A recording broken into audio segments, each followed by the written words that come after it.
Muy buenas noches. Estamos iniciando el programa Tertulia Teológica, un programa original de la Iglesia Bautista El Redentor. Somos una iglesia confesional de doctrina bíblica, histórica, reformada, y estamos haciendo estudios cada lunes sobre historia del cristianismo. ¿Qué pasó después de los apóstoles? Mi nombre es Helber Conde. Estamos con el candidato a doctor Joel Sarman del seminario de Westminster, quien nos está trayendo estas buenas enseñanzas en relación a todo lo que se dio en los primeros siglos, los movimientos, los escritos, y analizamos sus dinámicas, reflexionando en lo que podemos reconocer, aprender, y también cómo la iglesia puede verle sentido a todas estas enseñanzas que se están dando. Hermano Joel, buenas noches. Buenas noches.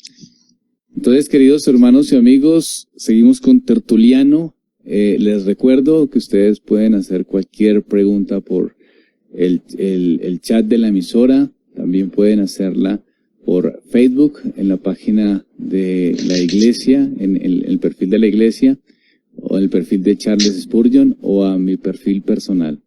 O también los que tienen mi WhatsApp personal pueden hacerla por ese medio. Cualquier pregunta es bienvenida. Es tipo clase, es con preguntas, ninguna pregunta es inoficiosa, todo es válido. Joel hace la enseñanza de una manera dinámica, práctica, tipo profesor, como si estuviéramos en el salón de clases. Entonces, con toda confianza pueden preguntar. ¿Verdad, Joel? Así es, que hagan todas las preguntas, aunque si no sé la respuesta, pues solo digo que no sé. Muy bien. Hermano Joel, entonces, ¿en qué habíamos quedado? Entonces estábamos mirando a la figura de Tertuliano y habíamos mirado algo de lo que él afirma sobre la Trinidad. Vimos que él afirma que Dios es una substancia con tres personas, y realmente él es el primero que desarrolla la palabra, que usa la palabra persona en el sentido que ahora conocemos de que hable de una persona, de personalidad, y la usa para distinguir las tres personas en la Trinidad. También hablamos de que él pues tenía un concepto más estoico de la substancia, a uno común a nosotros. Él pensaba que Dios era un tipo de gas, que tenía algo de un cuerpo, aunque muy sutil, pero lo tenía.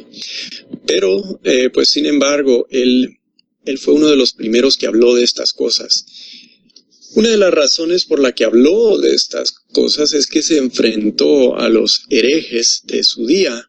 Y ya en el segundo siglo pues están disparando las herejías, se están volviendo más numerosas, y están tomando más el tiempo y la preocupación de los cristianos.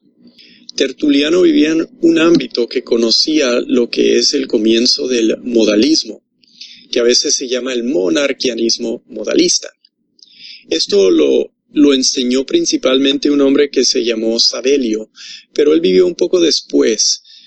También lo enseñaba un hombre que se llamó Praxeas, y fue contra Praxeas que escribió Tertuliano, y es uno de sus escritos más conocidos. Praxeas aprendió su modalismo de un tal Noeto de Esmirna, y Esmirna es un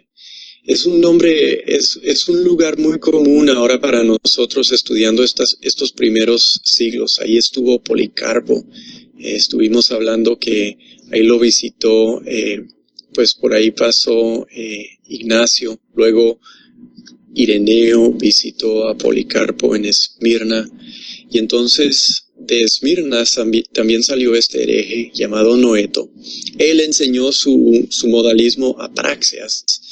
Y es en contra de Praxeas que atacó al pensamiento trinitario de algunos cristianos y de algunos no tan cristianos que se defiende Tertuliano. ¿De qué se trata entonces el modalismo?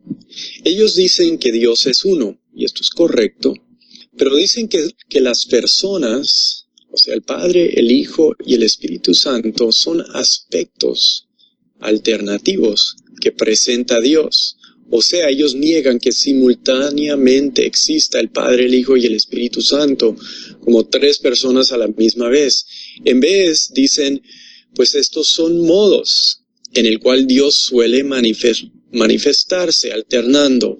Podríamos hacer este ejemplo. Ellos podrían decir, en el Antiguo Testamento, pues se manifestó el Padre. Y luego, con la venida de Cristo, pues se manifestó el Hijo. Y ya no hablamos del Padre, hablamos del Hijo en ese momento. Pero después se fue el Hijo. ¿Y qué pasó cuando se fue el Hijo?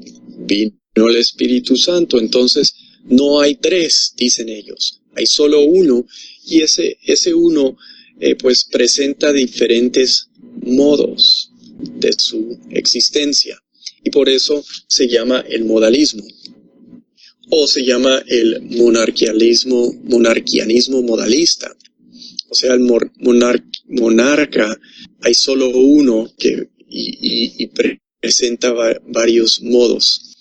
O se llama el sabelianismo también. Tiene muchos nombres, pero es un fenómeno que se da a través de estos siglos y pues responden a los varios herejes que lo representan. Recordemos, sí. Hoy día podremos decir que no, tal vez no sé si de la misma forma, pero según lo que usted manifiesta acá y lo que nos está explicado acerca de la Trinidad como diferentes expresiones, ¿verdad? De alguna manera, en un momento se expresa como el Hijo, en otro momento se expresa como el Padre, y en otro momento se expresa como el Espíritu Santo, pero no son tres personas. Eso es lo que dicen esto, por eso es monarquianismo, ¿verdad? Sí. No son tres personas. Es muy parecido al unitarismo o a las iglesias Jesús solos. Los Jesús solos tienen una concepción muy parecida en cuanto a la expresión del Padre o la explicación del Padre, Hijo y Espíritu Santo en relación a las expresiones que tienen. No sé si Joel ha escuchado los unitarios o los Jesús solos. Sí, conozco de ellos, pero pues nunca me he encontrado con uno de ellos para hablar con ellos o estudiarlo. Sí. Pero pues he tenido la oportunidad de hablar con, hay varias expresiones. Hay unitarios, hay Jesús solos o la Iglesia Pentecostal Unida. Entonces, ellos son, en general son pentecostales, pero sus iglesias tienen diferentes nombres. Jesús solos, Iglesia Pentecostal Unida. Y el enfoque de ellos en relación a la Trinidad es así, tal cual como lo está explicando Joel. Entonces ellos dicen, no, es expresión. El Padre se está expresando como Padre, el Hijo se expresa con el Hijo y el Espíritu Santo se expresa como Espíritu Santo. No es que sean tres personas distintas y una misma deidad. La Trinidad no existe, por eso hay que bautizar en el nombre del Hijo.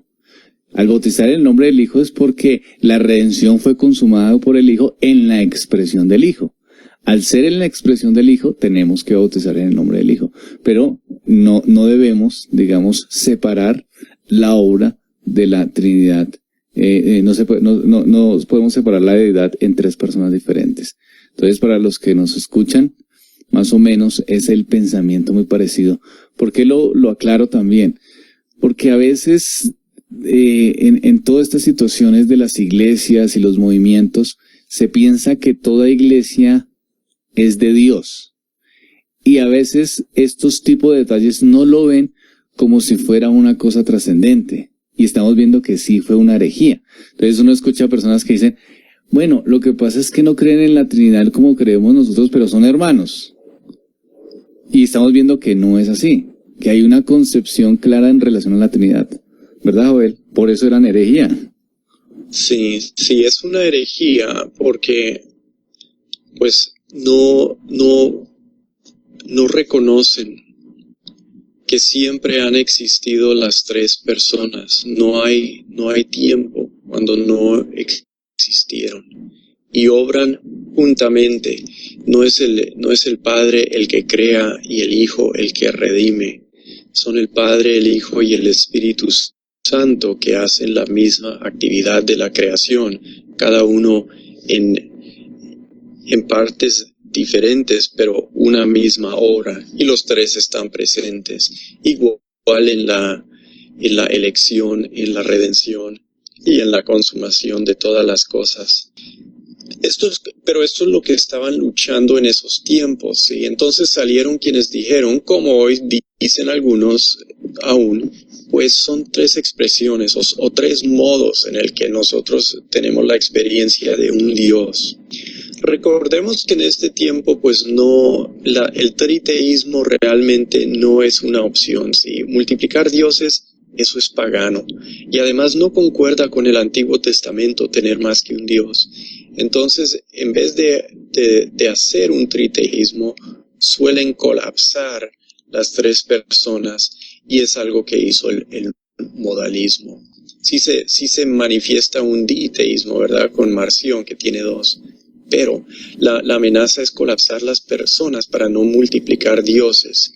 Y es una explicación fácil que les da cómo entender lo que está haciendo las Escrituras, ¿sí? Dice que hay un solo Dios, pero están adorando al Padre, luego están adorando al Hijo y están adorando al Espíritu Santo. ¿Cómo puede ser eso? Pues los modalistas dicen, no, pues son tres modos, son tres expresiones.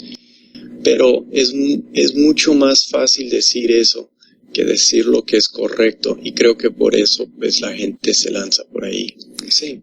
Tengo una pregunta desde el chat de la iglesia. Dice, ¿estos modos entonces vendrían a ser como tres personalidad?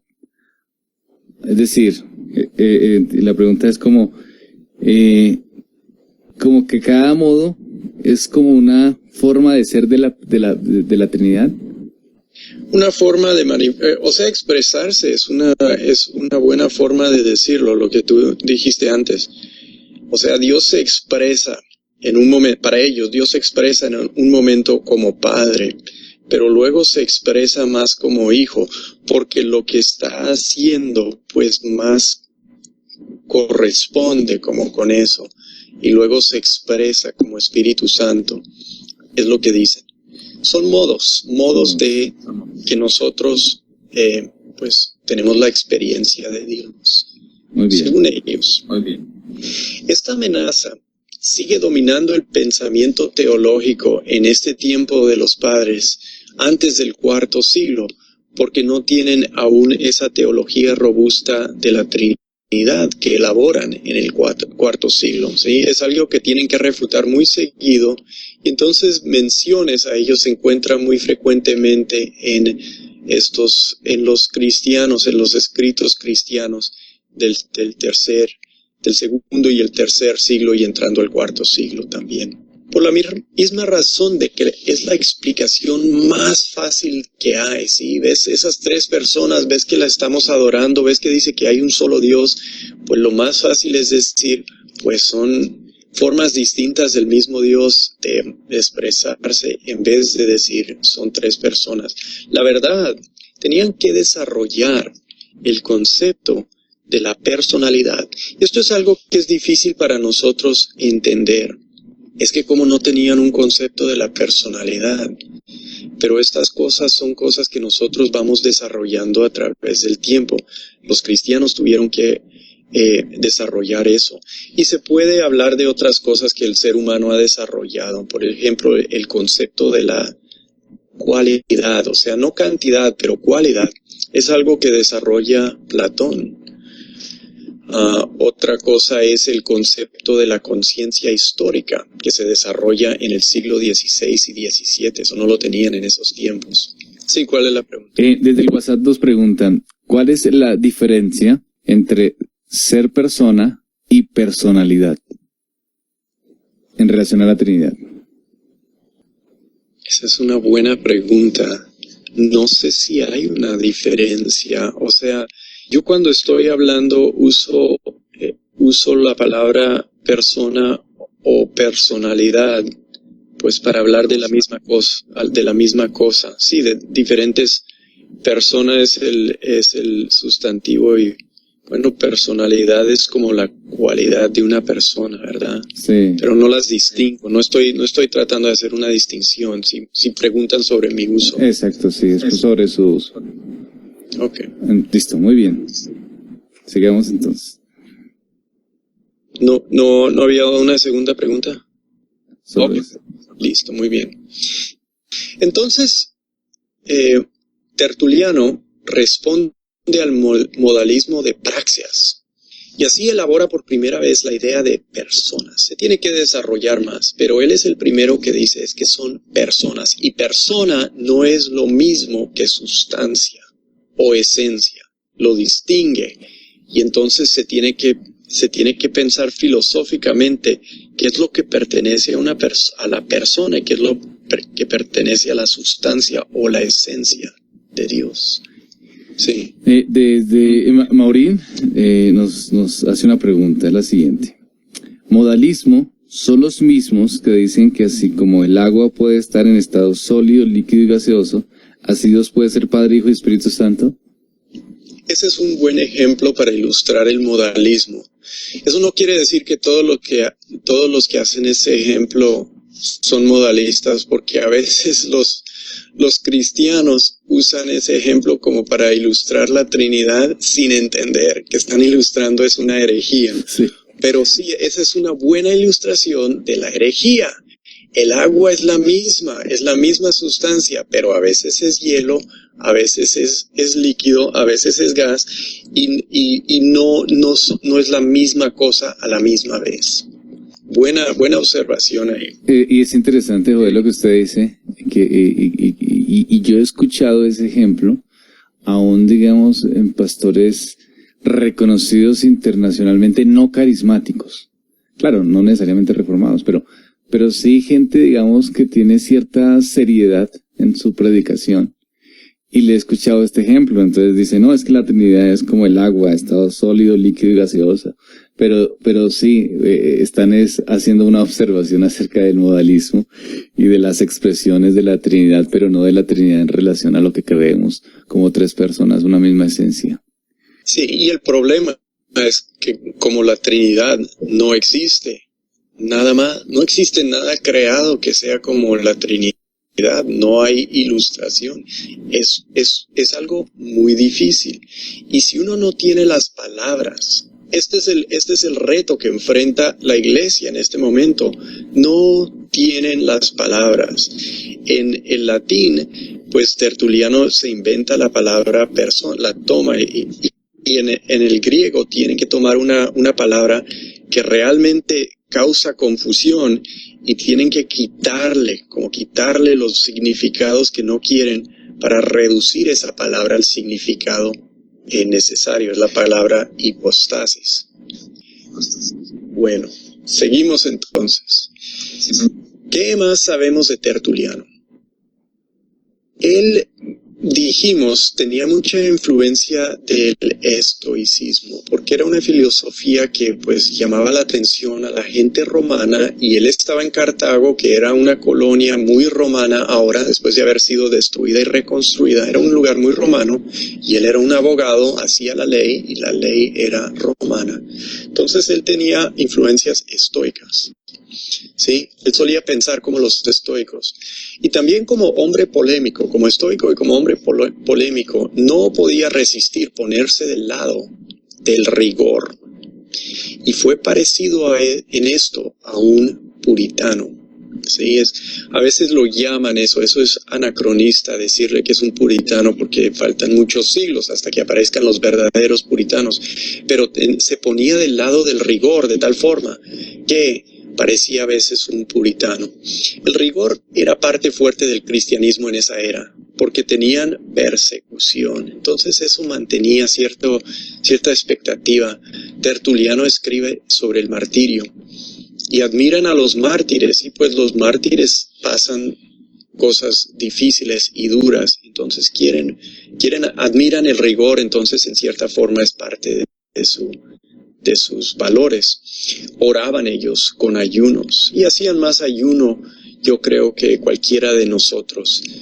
Tenían ayunos regulares y tiempos de ayuno, y el ayuno para ellos era una parte constante y estable de su cristianismo y su oración.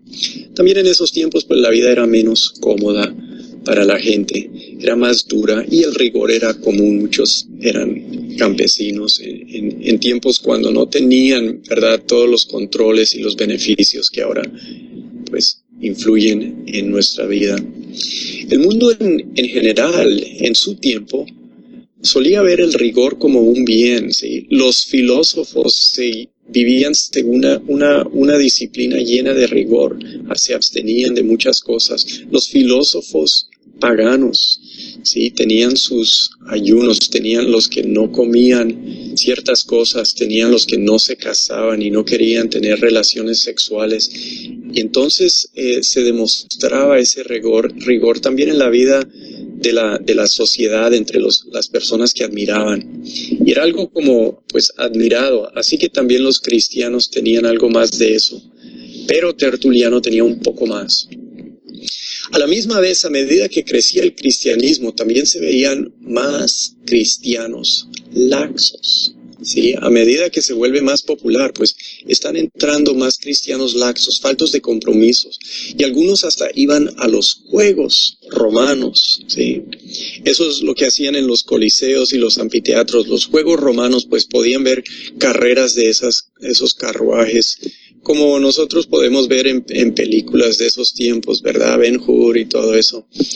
Pero ellos también veían cosas que no eran peores. Veían entre todo mucha violencia en el Coliseo y en los juegos romanos. Veían que los esclavos que luchan como gladiadores unos contra otros, veían luchas de bestias, un elefante contra un tigre y cosas así, y veían muchas de esas cosas. Entonces, habían cristianos que a veces pues participaban e iban a estas cosas, y era común castigarlos por eso, creer que eran cristianos laxos. Algunos participaban en la cultura pues que vivían en las cenas y las comidas, y eso todo era un contexto pagano, ¿sí? Si alguien oraba antes de hacer su cena, pues era una oración pagana, sí, de los vecinos en general. Los festivales, esos no eran festivales cristianos, eran festivales paganos. Los rituales que hacían eran paganos. Entonces habían cristianos laxos, y uno que reacciona contra eso, tanto porque pues el rigor es parte de la vida, pero porque están entrando cristianos laxos, es Tertuliano. Y contra esta creciente amenaza del cristianismo laxo, Tertuliano es una voz muy fuerte. Él era riguroso en varias áreas. Era riguroso en cuanto a su pensamiento. Y eso está bien. Él escribió exponiendo el mal pensamiento. Él escribió con mejor pensamiento, y por eso aún hoy estudiamos sus escritos, porque contienen buenas cosas. Él piensa sobre lo que hace, él trae rigor intelectual, y él lo hace también con humor muchas veces, con insultos, pero insultos cultivados. Se burla de los enemigos del cristianismo. Siempre dicen, si hay un cristiano, mándenlo al león. Y él dice, pero ¿por qué no dice, mándelo a los leones, plural? Siempre es al león, mándelo al león. Y se burla de ellos por hacer eso. Así escribe con ese tipo de cosas. Con humor, aunque él es el que está, los cristianos están siendo perseguidos. O sea, vemos que siempre hay una situación similar en la historia, ¿no?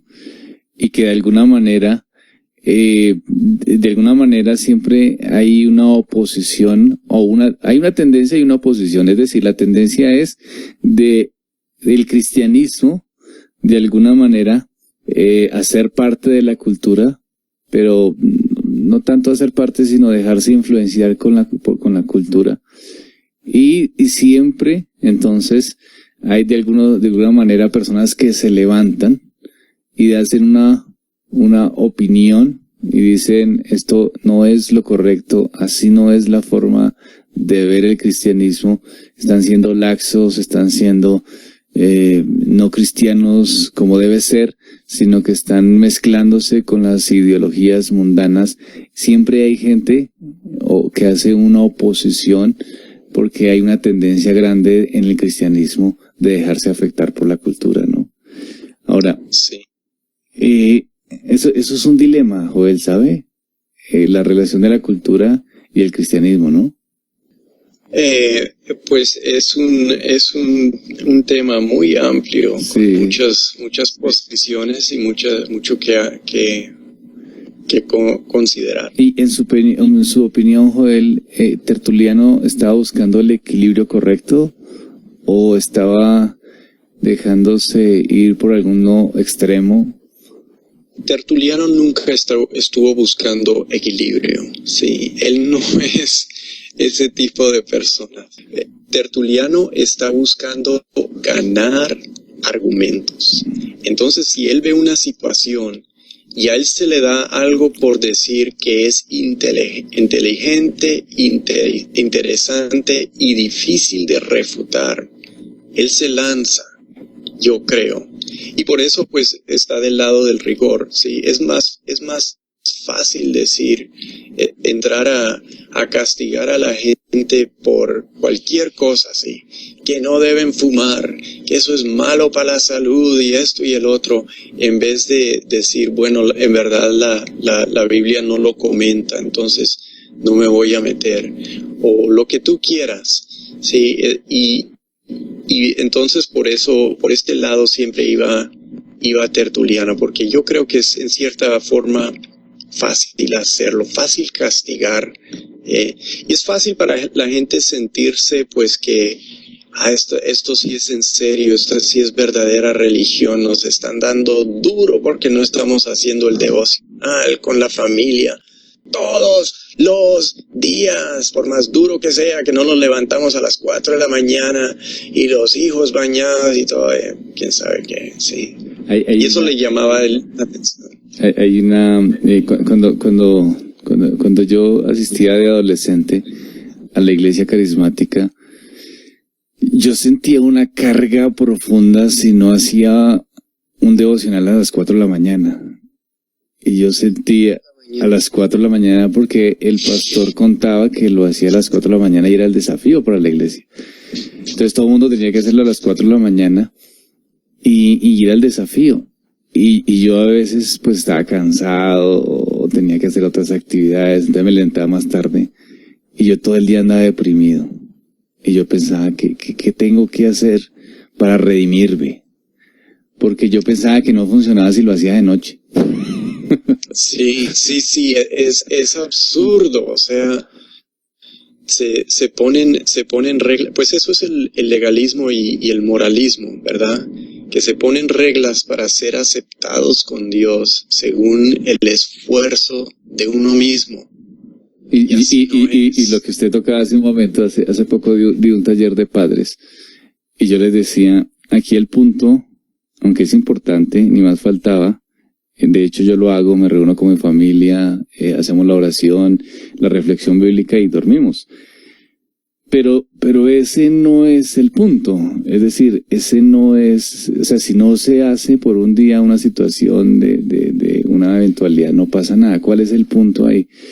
Que la gente regula eso, o sea, en el día no hablan de Dios, viven secularmente, sus hijos los forman a veces de una manera, digamos, enfocada al materialismo, por decir algo.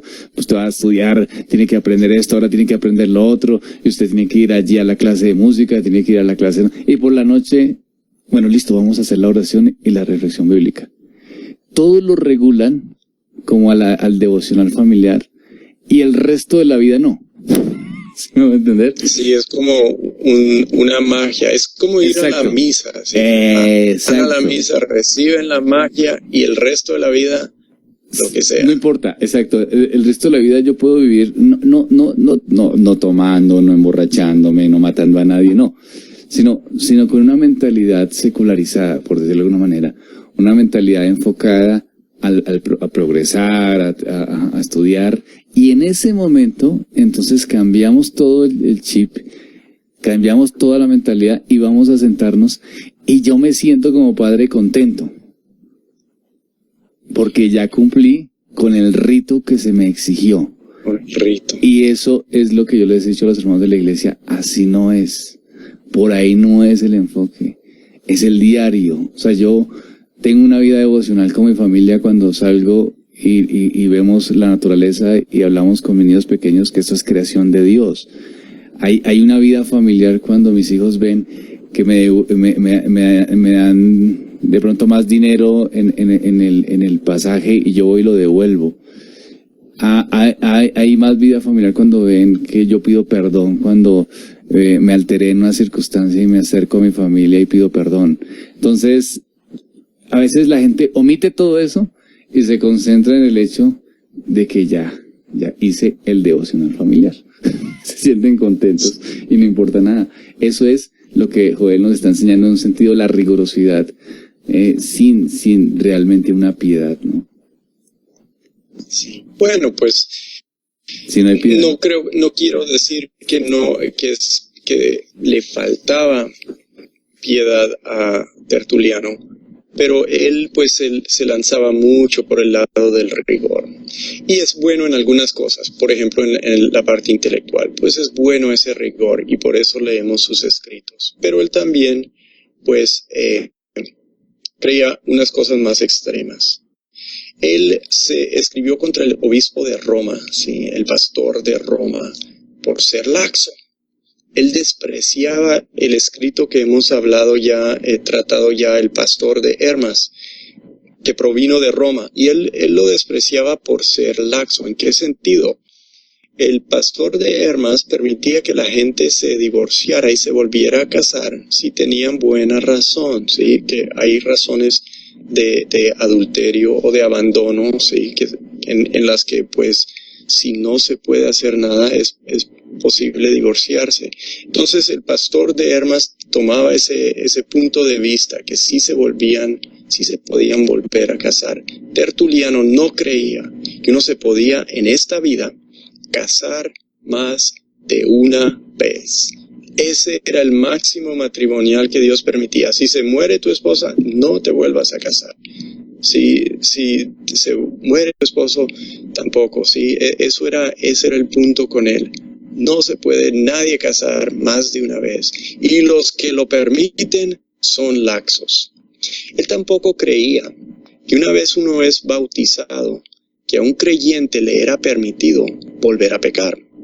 En Roma, y esto es por lo que criticó al pastor de Roma, en Roma los perdonaban hasta por cometer fornicación. Y Tertuliano dijo, eso no, esta gente debe ser excomulgada permanentemente. ¿Pueden ser salvos? ¿Quién sabe? De pronto, pero no les ofrece ningún consuelo. Es que han pecado después de ser bautizados y ya no tienen ninguna aseguranza. Y nunca le falta en la iglesia quienes quieren llamar la atención con un poco más de rigor. A mí me parece que es fácil caer en legalismo, especialmente para nosotros que creemos en un máximo de doctrina, solemos también acompañarlo con un máximo de expectativas en cuanto a conducta. El legalismo es cuando dices, si guardas estas reglas, si estás dentro de estos parámetros, serás aceptado. Y puede dar el mensaje a la gente que la salvación es por obras, es por guardar reglas. Serás aceptado con Dios porque eres aceptado con nosotros por guardar las reglas. Ese es el peligro del legalismo. El moralismo es parecido, es el que se porta bien, no tiene que temer el juicio de Dios. Dios va a salvar a los buenos. Si a veces pensamos cuando somos moralistas, es decir, los que se portan bien, van a ir al cielo. Eso es lo que cree el mundo, pero no debemos creerlo en la iglesia. Eso no es decir que debemos despreciar la ley de Dios y debemos portarnos mal, pero no debemos dar el mensaje que somos aceptados con Dios porque guardamos reglas o porque nos portamos bien. porque es a base de lo que ha hecho por nosotros Jesucristo, que cumplió la ley y que se portó perfectamente para obtener eso por nosotros. Joel, vamos a ir a una pausa, vamos a poner un himno y ya regresamos. Seguimos entonces con estos preceptos y un aporte en relación al legalismo que me parece interesante que podíamos, pues un momento muy corto, añadir. Entonces ya regresamos, queridos hermanos, estamos en Tertulia Teológica.